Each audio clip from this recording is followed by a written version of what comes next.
My name is Jahan Marcu, and I'm currently a graduate student at Temple University, although I am acting as an individual and do not represent Temple University. I'm speaking as an individual scientist. My project for my thesis is characterizing the cannabinoid receptor as well as the requirements for different classes or types of cannabinoids to bind. We have indole derivatives like the JWH and WIN compounds. We have tricyclic cannabinoids like THC.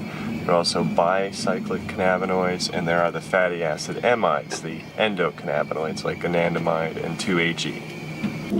Well, there are several things that I am interested in, is understanding the history of the plant and how it's evolved over time, as well as compounds that we discover on the plant, compounds that we create, how do they interact with the receptors and what are their requirements for interacting with the receptors. And that is one of the steps towards characterizing the endocannabinoid system. What do I mean when we're studying the structure and function of the cannabinoid receptor? We're studying it on the molecular level. We are like molecular locksmiths, and the cannabinoid type 1 receptor or the type 2 receptor are like locks, and the scientific community has developed many different keys for those locks. Many of the keys fit in the lock, but not all of them can open it.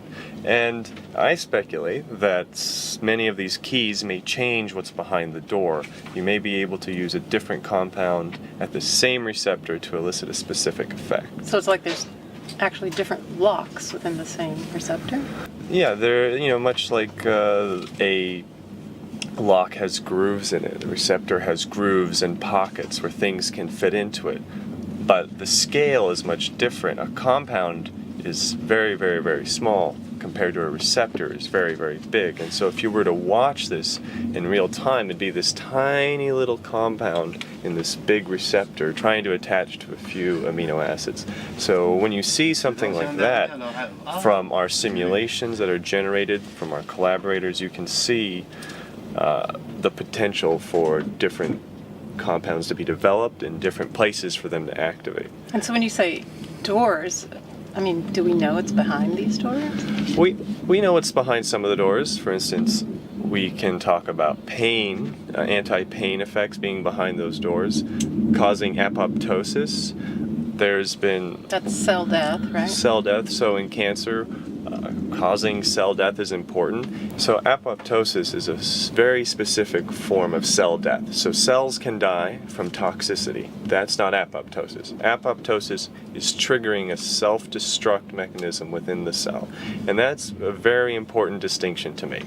So chemotherapy agents can just kill cells through cytotoxicity, through necrosis.